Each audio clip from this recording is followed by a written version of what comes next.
The movie begins with a road trip between Charly and Anatole, his son, alongside their dog, towards the city plaza. He is playing music and enjoying time together after retirement from being a mafia godfather. His son notices a street performance of a goat and a singer, where he asks his father to watch and promises not to wander too far from the performers. Charly drives towards the parking lot, waiting for Anatole to return after watching the street performers. But suddenly, a van stopped at the back of his car, and a group of individuals wearing masks pointed guns at him. They open fire at him, continuously wounding him fatally and even shooting his dog at the back of the car. As soon as the gunners leave, Charly falls entirely to the ground, unable to move. A sudden flashback of being a teenager at a prison and meeting old-timer, another mafia godfather. As the ambulance arrives, all the newscasters rush to the scene to cover the news about Charly, one of the biggest mafia godfathers, who is injured in the parking lot. Later, a phone call arrives at Zach's gunners and informs them that Charly survived. One of his henchmen alerts him about the news, while Zach gets furious and tells him that Charly will be disposed of soon after the encounter at the parking lot. That same day in the operation room, Charly remembers when he plots to kill Mr. Hernandez, the killer of his old friend, old-timer. Zach and Martin help him prepare his equipment and escape vehicle for the assassination, while shaking hands with each other and swearing to be friends till after death. Moments after the incident, police officers and forensics clear the scene and start investigating who attacked Charly. The head of investigations is Marie Goldman, alongside her partner. She seeks revenge for her deceased husband, who is killed by Zach, one of Charly's friends. Meanwhile, Charly is discharged from the operation, where the police put him in a safe room at the hospital filled with excessive security features such as CCTVs and alarms. That equipment will be used to gather intel about the whereabouts of the other mafia bosses. Several days later, Charly can now move and speak after being in a slight coma after suffering fatal injuries. Martin arrives to bring his henchman Kareem and assures Charly that they will gather information about the gunmen and capture them individually. The doctor informs him that his right hand and arm will not function as they used to due to a nerve being hit. He may also feel numbness to that part, the doctor claims. Later that evening, a hired gunman disguises himself as a doctor at the hospital and attempts to assassinate Charly in his bed while resting. But luckily, the police anticipated this kind of scenario and kept him in a separate room where Officer Goldman was guarding his bed. The following morning, Zach arrives at the hospital guarded by his bodyguards and henchmen. He brings a flower and visits Charly to assure him that his family will be well taken care of while he is recovering from his injuries at the hospital. He then jokes about looking better than him even after being shot 22 times. He then gives Charly a photo of a patron saint with information about the gunman before leaving the hospital. While that evening, Martin visits Charly's family, provides emotional support, and takes good care of them by being the substitute father. The next day finally arrives. Charly is still in his bed as Martin and Kareem enter his room to bring him the good news. One of his subordinates caught a rat that can provide information about who attacked Charly in the parking lot. The police force tried to listen to their conversation, but Charly started moving out of his bed, leaving the room, and rode their car. The police force immediately follows the vehicle in the distance, yet Martin and Kareem spot the police following them. Kareem maneuvers the vehicle as if they are zigzagging to lose the police car. Fortunately, Kareem anticipated this kind of scenario. He ordered one of his subordinates to block the path of the police to entirely lose their trail. Minutes after the insane car chase, they finally arrive at an old warehouse where Charly's subordinate is torturing the rat that can provide information to the gunman at the parking lot. The rat immediately wets himself in the sight of Charly as if he saw a ghost. Charly assures them not to kill him if he provides them sufficient intel about who the gunmen are and who ordered them. Out of fear and intoxication, the rat spills out the names, and to Charly's surprise, he learns that Zach is the one that ordered to assassinate him at the parking lot.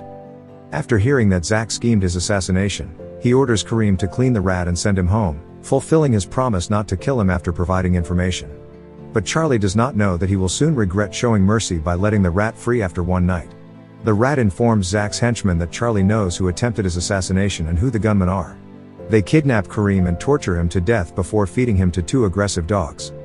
One of the henchmen chops off a body part of Kareem and sends it to Charly's household to send a threat that they will be back to finish what they have started. Later that morning, Mrs. Mattei, Charly's wife, receives the package of Kareem's unidentifiable body part as boxed. She screams in fear that they might be the next target, and Charly decides to fight back for the sake of his family. He sends a proper send-off towards one of his trusted henchmen, where Kareem's family mourns for the last time at the cemetery. He assures them that he will kill everyone who tortured and attacked them. As one celebrates a comrade's birthday, one mourns for the death of another, and Zach's henchmen celebrate while eating and drinking plenty of food. But Charly barges into their hideout, threatens to kill them one by one, and holds a grenade to scare the henchmen. He orders them to throw their guns and other weapons at the fish tank. He immediately shoots the birthday celebrant as he recognizes the watch of one of the shooters at the parking lot. A few days after Charly barges into the hideout, he kills one of the henchmen visiting Kareem's grave in frustration. Later on, at Zach's household, Goldman and her partner are investigating Zach and his whereabouts during the attempted assassination of Charly at the parking lot. Zach immediately attempts to bribe Goldman to work for him, but without hesitation, she declines the offer. She leaves to find more clues connecting Zach to the attempted assassination of Charly. Meanwhile, that same afternoon, Zach's henchmen ravage Charly's office and destroy all his belongings. Minutes later, Martin arrives at the office only to see a messy place and notices that the pictures of Charly's family are broken. He then rushes outside to warn Charly at his favorite spot at a nearby seashore. After some time, Martin arrives at the scene to warn Charly that he is in grave danger. But their luck runs out as the enemies are already in a position to attack. All the enemies shoot at Martin and Charly, but both avoid getting hit by the bullets. Sadly, Martin gets caught by the enemies and almost gets bitten by the enemy hounds. While some followed an escaping Charly with his motorbike. Zach's henchmen continue to follow Charly as he escapes. Still, he devises a plan where he will flee while staying hidden from the public. He outmaneuvers them all and hits a nearby police car to avoid all the trouble of fighting numerous enemies. They all pass by to see that they cannot take Charly as they will alert the police that this is a fight between mafias. The police notice that some of Zach's henchmen are dying one by one, and they immediately suspect Charly of the murder spree. Goldman then investigates the mysterious killer. Apparently, the killer uses a pistol with a silencer. Still, she notices that the gun is imprinted with Charly's fingerprint, and she immediately interrogates Charly at the precinct. She talks to him and asks about his whereabouts during the events of the killings. Still, he has no idea about the killings whatsoever. She figures out that someone is maybe using his guns to hide the actual identity of the killer. Later that evening, at Zach's son's wedding venue, Zach talks about how he values his friends and never kills anyone. Still, those are all hypocrisy as he does not cherish them but instead puts dirt on all his friends as soon as he has no use for them. Meanwhile, Charly corners Rebu, one of the henchmen that owned the dog that tortured Kareem. He sees it as an opportunity to kill him alongside some of the other henchmen that are part of the gunman that shot Charly at the parking lot. He shoots him in both feet and orders him to download all transactions of Zach to have an edge and blackmail him. But Zach notices that some of his henchmen are missing. Then, he orders some of his remaining goons to search for them. After some time, they locate Rebu's location at their old warehouse, where they don't know that Charly is interrogating him. Rebu then attempts to escape Charly, but he fails as he corners himself at the end of the warehouse. He begs for mercy, lies about having a 4-year-old daughter, and shows a doll. But Charly picks up the doll and pulls out all the packets of magic powder inside. He shoots Rebu and runs away from the warehouse to avoid getting captured. The following morning, Charly meets up with Martin and hands him a flash drive containing all of Zach's illegal transactions and possible locations of his other drug warehouses. He orders him to send it to Aurelio, another mafia godfather. He wants Martin to deliver it personally to avoid information leakage.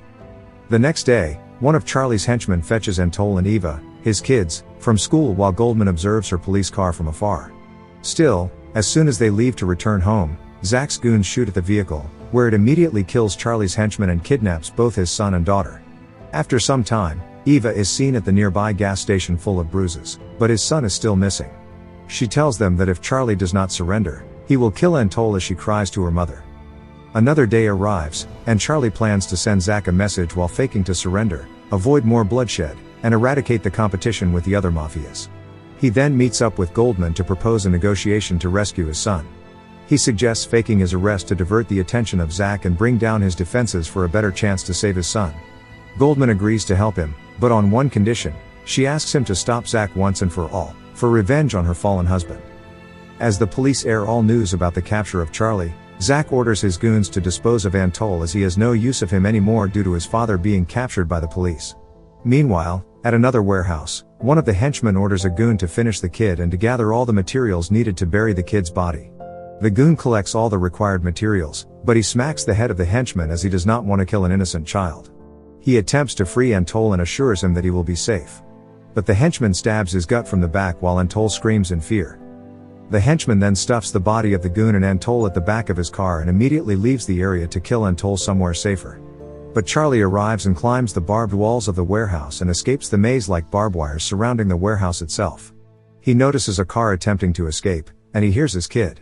He decides to intentionally jump in front of the vehicle to stop it. The car crashes, and the henchman attacks Charlie with his knife.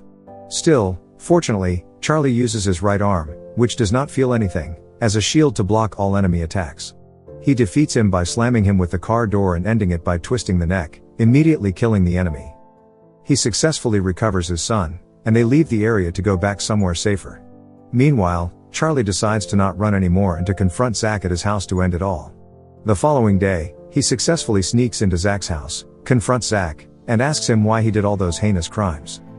Zach then explains that their ideology does not match, where Charlie wants to be a mafia that kills no one, while Zach intends to dispose of anyone who blocks his path. But as soon as they throw a hand at each other, the police arrive and capture Zach for fraud and embezzlement, and they free Charlie from all the crimes that he committed. The movie ends after the chaotic event. Goldman proves that Charlie is not the killer of all Zach's henchmen by making him sign a paper to confirm that his right hand is not working, explaining that the pistol has a right-hand fingerprint. Meanwhile, Charlie calls Martin to bring him home and talks to him about being part of the gunmen that attempted to assassinate him. But without hesitation, he forgives him as he treats him as part of his family and hugs him tightly. Thank you for watching. Subscribe for more videos like this to help the channel out. Have a nice day.